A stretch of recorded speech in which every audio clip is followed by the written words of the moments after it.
Good morning, all of you.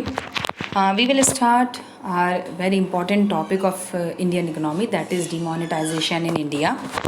Demonetization, we all aware about this topic, demonetization of India. So demonetization, its meaning, demonetization is the act of stripping a currency unit of its status as legal tender. जब हम कुछ currencies को legal tender से हटा देते हैं, उसको हम सर्कुलेशन में नहीं आता है, उसको रिटायर कर लेते हैं, रिप्लेस कर लेते हैं विद द न्यू नोट्स और coins. So that is known as demonetisation. Objectives क्यों करना पड़ता है? There are many objectives. To discourage cash system and promote digital transactions. Digital transaction को प्रमोट करने के लिए. To combat corruption, black money को एलिमिनेट करने के लिए. टू इरेडिकेट काउंटरफीट करेंसीज, जो करेंसीज काउंटरफीट हो जाती हैं उसके लिए. टैक्स को चोरी से बचाने के लिए और टेररिज्म को रोकने के लिए.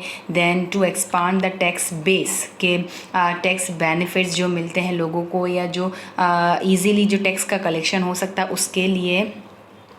And to integrate the formal and informal economies of India, मतलब वही के इकोनॉमीज़ में जितनी प्रॉब्लम्स है उसको दूर करने के लिए और उसको अच्छे से रन करने के लिए.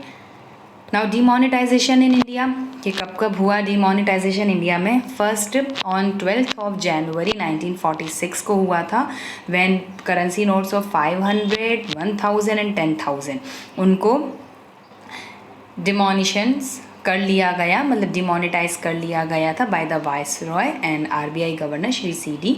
देशमुख ने किया था.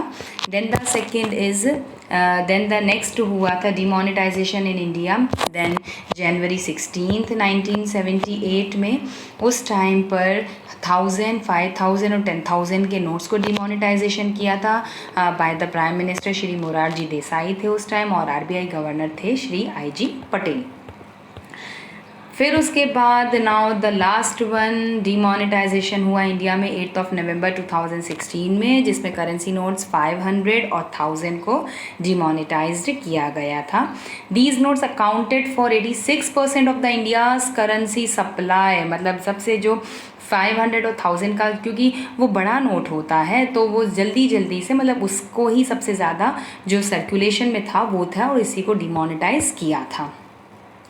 Demonetization of 2016, it specified bank notes ordinance 2016 was issued on 28 December 2016 and ending the liability of the government for the demonetized bank notes. तो इस तरह से जो हमारा स्टार्ट हुआ था उसमें फिर लोगों को 50 डेज़ का टाइम दिया गया था फ्रॉम 8 नवंबर टू 28 दिसंबर, कि उस ड्यूरेशन में आपको अपने पास जितना 500 और 1000 के नोट्स हैं उसको आपको कन्वर्जन करना है. अब वो 50 डेज़ के बाद वो नोट्स नहीं रन होंगे.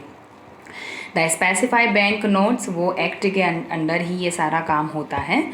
Then benefits of demonetisation, first is reduction of black money. क्यों होता है? ताकि ब्लैक मनी को हम कंट्रोल कर सकें.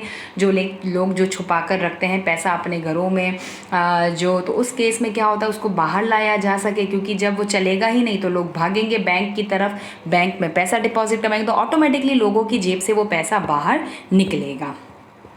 RBI, according RBI, approximately 99.3% of the demonetized bank notes or rupees 15.30 lakh crore of the rupees 15.4 lakh crore that had been demonetized were deposited with the banking system. तो इतना banking system में पैसा आया था. The bank notes that were not deposited were worth only rupees 10,720 crore के इतने ही note bank में deposit नहीं हो पाए थे. Now what are the second benefit? Increase in liquidity position of bank. तो जैसे ही लोग जल्दी से पैसा जमाने गए तो बैंक के पास लिक्विडिटी आना, मतलब पैसा आने लग गया बैंक के पास. उनकी जो लिक्विडिटी थी वो पोजीशन जो थी बैंक की वो इंक्रीज़ होने लगी, मतलब लोग के बैंक के पास पैसा डिपॉजिट होना स्टार्ट हो गया था.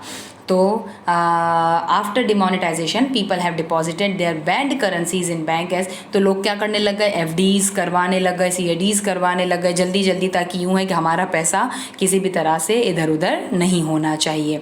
Then reduction in illegal activities, क्योंकि जब वो उन दोनों को करेंसी नोट से डिसमिस कर दिया तो जितने लोगों के पास था जहाँ करप्शन में, टेररिज्म में इन सब का यूज़ हो रहा था, तो अब वो लोग उनका यूज़ कर ही नहीं सकते, तो उसमें भी इश्यूज़ आने लग गए। उसका बेनिफिट मिला कि अब उनके पास फंड अवेलेबल, शॉर्टेज होने लग गया।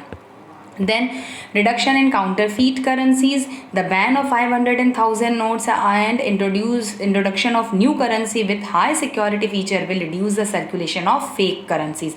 तो जो fake currencies, जो जाली नोट छपते हैं, प्रिंट होते हैं, उन पर भी बहुत ज़बरदस्त चेक लग गया, क्योंकि वो छपना ही बंद हो जाएगा। तो इस तरह ये बेनिफिट भी हमें मिला।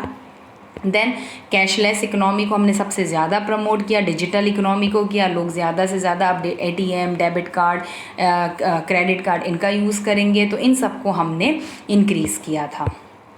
And increase in tax revenues, और धीरे धीरे जब पता चल रहा है लोगों को कि किस तरह से डिमोनेटाइजेशन हो रहा है, डिजिटल ट्रांजेक्शन हो रहा है, तो धीरे धीरे the direct and indirect tax collection will increase drastically. तो लोग धीरे धीरे क्या करने लग जाए, तो टैक्स का इवेजन करते थे, चोरी करते थे, वो लोग भी टैक्स डिपॉजिट करवाने लग गए फटाफट से, और ऑनलाइन पेमेंट होने लग गया, डिजिटल पेमेंट होने लग गया, तो ये भी बेनिफिट मिला था।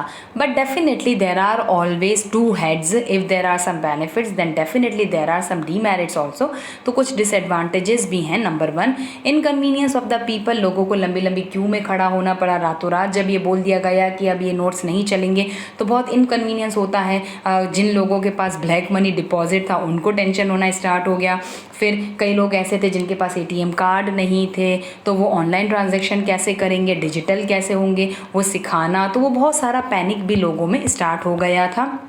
इकोनॉमिक रिसेशन, क्योंकि जब लोग 500 और 1000 का नोट चलेगा ही नहीं, तो लोगों को बैंक में डिपॉजिट करवाना है, तो लोग इन्वेस्ट नहीं करेंगे तो डेफिनेट सी बात है ट्रेड, बिजनेस और इन सेक्टर्स को प्रॉब्लम तो उठाना पड़ेगा ही पड़ेगा।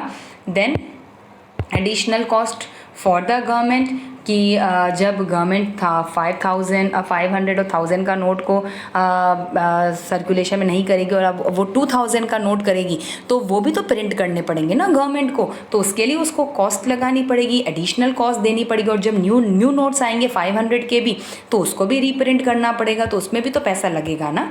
एंड डिफ़िकल्टी इन कैशलेस, वही बात हो गई ना कि लोगों के पास एटीएम नहीं है, लोगों को ट्रांजेक्शन्स करना नहीं आते, तो ये सारी प्रॉब्लम्स स्टार्ट हो गई। फ़ी पेमेंट नहीं हो पा रहे थे, तो ये सारा पेमेंट प्रॉब्लम होने लग गया था। तो उस टाइम फिर बहुत सी चीज़ों में लोगों को कन्वीनियंट भी, गवर्नमेंट ने थोड़ा कन्वीनियंस भी दिया था कि आप फ़ी पेमेंट जो है अब ऑनलाइन करना स्टार्ट कर दो, कैश डिपॉजिट मत करवाओ, तो बहुत सारा हुआ था।